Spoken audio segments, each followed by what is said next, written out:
Ya, ternyata emas gagal kembali untuk melanjutkan kenaikan di atas level 1974 karena kenaikan jelas tertahan di 1974 kemudian turun sampai level 19 kurang lebih 49. Tapi satu hal yang cukup positifnya adalah level terendahnya semakin lebih tinggi dan itu mengisyaratkan bahwa pola symmetrical triangle masih tetap membayangi dan juga potensi dari crude oil yang ternyata terbentur dengan tembok besar, tembok tebal di zona 74. Nah, masalahnya adalah pound sterling sendiri juga sedang berusaha untuk mengalami penurunan, tapi di satu sisi range-nya terlampau kecil. Jadi apa yang terjadi berikutnya semua akan dijawab malam ini dan juga mungkin saja senjata terakhirnya adalah sampai besok malam. Artinya di 2 hari terakhir ini harap berhati-hati. Range area kemungkinan akan sedikit melebar atau bahkan jauh melebar.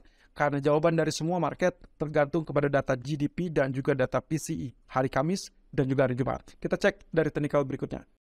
Ya, seperti biasa kita akan lihat terlebih dulu dari outlook DXY dan juga US Treasury Yield di mana kita sedang mencari apakah memang US dollar sudah mulai menguat di 2 hari terakhir menjelang akhir bulan atau sudah lebih dulu yang terjadi adalah di waktu hari Senin dan juga Selasa yang cukup ekstrim.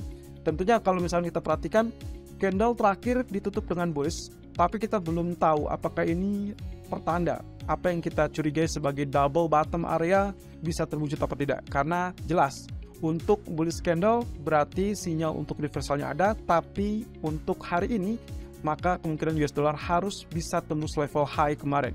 Selama dia tidak tembus berarti ada peluang untuk terjadi penurunan kembali, dan itu berarti jawabannya adalah GDP, lagi-lagi data ekonomi.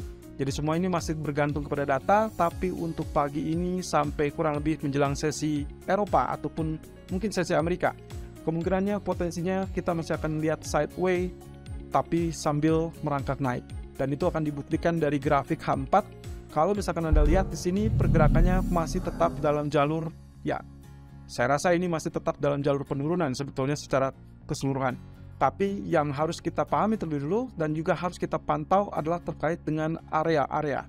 Dan itu berarti selama dia tidak melewati atau tidak melintasi level resisten yang bergaris hitam, maka kemungkinan kita akan dapatkan itu adalah potensi penurunan.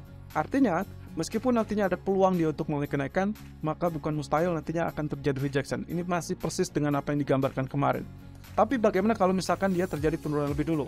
Of course, kalau memang ternyata dia terjadi penurunan lebih dulu, maka level support yang terdekat itu akan berada dari historical price-nya. Dan coba kita tandai terlebih dulu, arealnya akan berada di teritori ini teman-teman. Nah, ini adalah level yang terdekat 101.92. Nah, masalahnya adalah apakah dia akan dipantulkan nantinya atau ditembus? Itu semua akan dijawab nanti malam. Jadi bisa saja dia pantul atau malah dia tembus sampai ke bawahnya lagi. Dan itu akan dijawab dengan GDP. Kalau ternyata data GDP-nya relatif lebih kuat, maka kemungkinan kita akan lihat pantulannya yang lebih kuat atau bahkan mendobrak areal resisten garis hitam ini. Tapi kalau misalkan katakanlah cuman biasa saja atau mungkin saja kuat tapi tidak lebih tinggi, maka kemungkinan kita akan dapatkan stuck kembali di level ini. Dan itu berarti masih ini dianggap sebagai jalur yang relatif kuat. Tapi lagi-lagi kalau ternyata datanya relatif lemah karena itu adalah dorongan untuk ekspektasi Fed, maka kemungkinan ini akan terjadi penurunan. Sampai berapa? Kurang lebih mungkin yang terdekat adalah 101.52. Dan hal tersebut juga harus dipastikan dari US Treasury Yield-nya, karena mau tidak mau nantinya akan terjawab juga apakah kita sedang dalam fase safe haven atau tidak. Kalau ternyata US dollar bergerak beriringan dengan US Treasury Yield, maka kita dapati bukan lagi dalam status safe haven, dan itu berarti akan sangat mempengaruhi pergerakan emas dan juga currency lain. Tapi kalau ternyata US dollar dan juga US Treasury Yield-nya bergerak berlawanan, maka kemungkinan yang akan kita dapatkan adalah status safe haven, dan itu berarti US dollar cenderung satu arah ataupun beriringan dengan emas. Nah, ternyata di sini kalau kita lihat dari US Treasury-nya daily-nya sudah memberikan isyarat akan terjadi penurunan. Ini juga persis dengan apa yang kemarin kita gambarkan, bahwasanya kalaupun dia mulai kenaikan, maka yang harus hati-hati adalah di level resisten historical price. Dan itu berarti kita akan dapatkan di teritori ini, dan ini adalah isyarat untuk kembali turun, walaupun lagi-lagi kita akan berhadapan dengan teritori support yang cukup fantastis selama at least 1 minggu terakhir. Nah, kemudian kalau misalkan kita perhatikan lagi, Misalkan pun nanti malam ternyata US Treasury Yield bergerak turun lebih dulu, lalu kemudian US dollar menyusul, maka kemungkinan di grafik H4 pastikan bahwa dia bergerak turun sampai di bawah level 3,51. Karena area ini jelas menjadi area support yang terdekat dan wajib ditembus supaya dia dengan mudahnya turun sampai level 3,4 ataupun bahkan lebih dalam di 3,2. Jadi teman-teman, hati-hati dengan data ekonomi yang memungkinkan untuk terjadi volatilitas yang cukup tinggi di malam hari terutama. Kemudian kalau kita beralih dengan outlook dari gold, kita lihat di grafik H1-nya, tadi pagi dia sempat meluncur di bawah level neckline support yang kita sudah tandai bahwasanya ini ditemukan dengan posisi mirip dengan atau dicurigai lebih kepada descending triangle. Ya, kenapa descending? Karena teman-teman bisa lihat di sini, begitu dia mengalami penurunan, dia cenderung relatif lebih rendah areal high-nya, dan sementara areal bawahnya justru relatif lebih sama atau relatif flat. Walaupun kita sempat lihat di sini ada tail yang ada di sini dianggapnya sebagai false breakout. Jadi inilah yang disebut dengan descending triangle. Oleh karenanya sebetulnya yang paling berpeluang adalah terjadinya penurunan.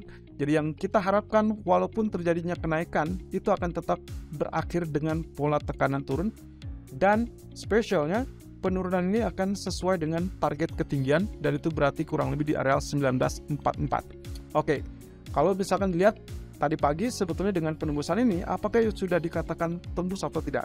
Sebetulnya dengan dua candle yang berada di bawahnya, ini sudah resmi tembus. Tapi sayang di candle ketiga dan juga candle keempat yang saat ini saya merekam di jam 12.20, dia kembali dalam area triangle.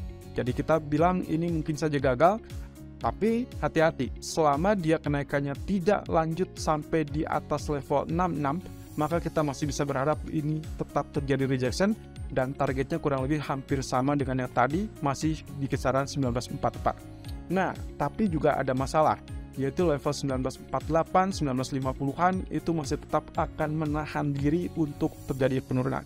Hal ini kaitannya dengan ditemukannya grafik ataupun pola symmetrical triangle. Ingat bahwasanya symmetrical triangle ini harusnya yang akan kita lihat adalah pola pergerakannya relatif seperti demikian, dan ini berarti dia belum selesai. Ya, ini berarti belum selesai. Kalau Anda perhatikan, maka kecenderungannya apa? Biasanya kalau memang ternyata dia berawal dari arah bawah, maka yang terjadi adalah kecenderungan untuk terjadinya tembus level resisten. Tapi ini tidak berlaku karena semuanya masih tetap 50-50. Artinya Anda tinggal perhatikan apakah nantinya dia akan lebih dekat dengan jalur support atau jalur resisten. Kalau ternyata begitu dia dekat dengan jalur support, lalu kemudian volume meningkat, maka kemungkinan ini akan dijebol atau ditembus. Tapi ingat juga, kalau ternyata justru meningkat di saat dia mendekati resisten, barulah dia akan jebol resisten, dan itu berarti uptrend yang memang sempat terjadi di awal di areal ini, kebetulan ini akan bisa terwujud. Dan itu berarti jeda yang terjadi sepanjang 2 atau 3 hari terakhir itu akan dilanjutkan dengan pola kenaikannya.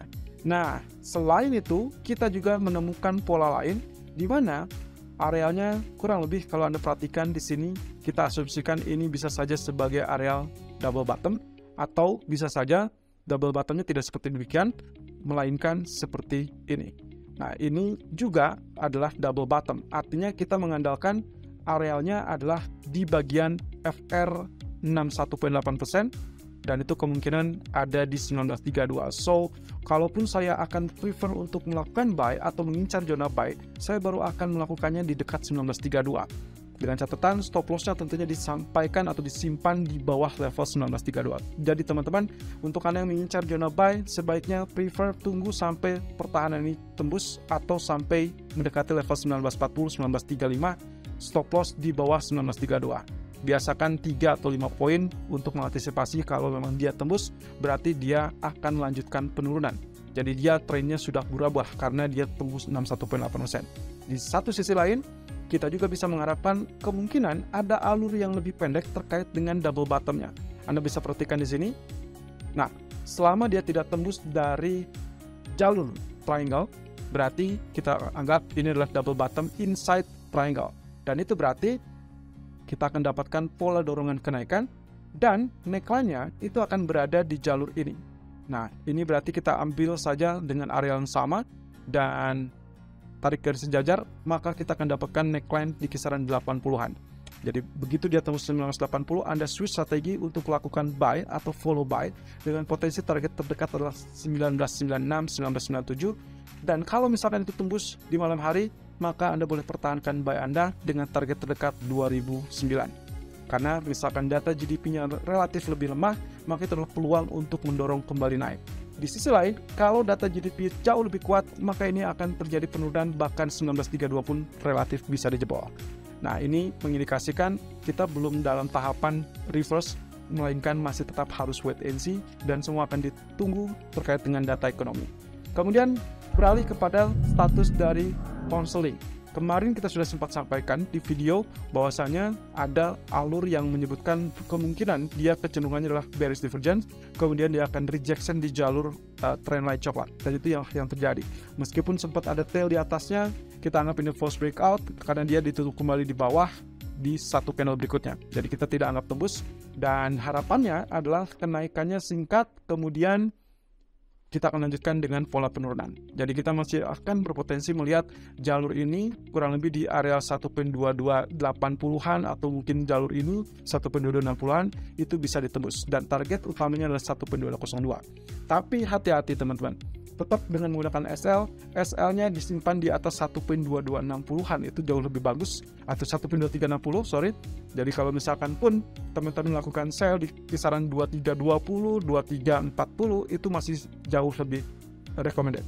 Dan hati-hati di malam hari, karena kita berharap dengan data GDP yang relatif lebih lemah, maka bisa saja di malam hari itu akan terjadi pantulan, dan ini berarti area support yang diharapkan. Kemudian pantulannya mungkin bisa terjadi kalau memang ternyata data cenderung melemahkan US dollar. Jadi boleh switch strategi andaikan data ekonomi Amerika relatif lebih lemah. Tapi kalau datanya lebih kuat, Anda pertahankan saja posisi sell Anda. Kemudian terakhir dari sisi crude oil. Crude oil pun ternyata nyangkut di area resisten.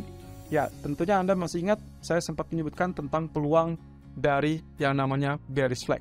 Dan sepertinya inilah yang sedang terbentuk teman-teman. Nah, masalahnya adalah baru satu kali swing ke bawah, jadi kita belum lihat yang terlampau signifikan. Artinya masih ada potensi dia terombang-ambing di dalam zona rectangle ataupun trend channel ini. Nah, masalahnya adalah kemungkinan ini masih bisa terbentuk dan juga relatif lebih dalam. Jadi kemungkinan kita masih bisa melihat tes 69 ataupun yang terdekat adalah level 70. Lalu kemudian dia bisa saja terjadi rebound kembali ke level 74. Mungkin untuk menggoda atau bahkan menggagalkan sekaligus. Nah, tapi masalahnya untuk hari ini kami tetap pertahankan outlooknya untuk sell terlebih dulu. Karena di dalam grafik daily jelas-jelas dia ditutup dengan shooting star. Ya, kalau Anda ingat ini adalah area symmetrical triangle yang sudah ditembus. Kemudian targetnya diukur dari ketinggian dari area triangle tersebut. Dan kita sudah dapatkan target dari penembusannya sampai level 60, sementara sampai saat ini level terendahnya baru mencapai 64. Itu pun dicapai kurang lebih minggu yang lalu. Nah, masalahnya begitu dia rebound, juga kita sudah ingatkan bahwa itu adalah kemungkinan hanya sekedar pullback. Karena terbiasa dengan potensi yang ada, yaitu saat dia terjadi penurunan ataupun penembusan, maka kemungkinan yang terjadi berikutnya adalah pullback. Jadi kalau misalkan dilihat sini, setelah dia tembus, maka dia akan terjadi rebound, dan rebound tersebut dianggap sebagai retest dan akan lanjutkan dengan visi yang ada, yaitu terkait dengan bearish ataupun tekanan. So, level 7374 selama dia tidak tembus masih tetap pertahankan sell. Target yang paling utama saya mengincar level 70, tapi yang terdekat adalah level 71.50. Jadi itu akan berada kurang lebih di teritori ini. Hati-hati dengan nanti malam, karena kemungkinan data GDP bisa saja mengubah semua skema yang terjadi di pagi hari atau yang kita rekomendasikan di pagi hari. Jadi skenario cadangannya adalah switch strategi saat data memungkinkan untuk melemahkan US dollar. Itu yang paling penting, dan gunakan stop loss karena volatility akan sangat-sangat tinggi.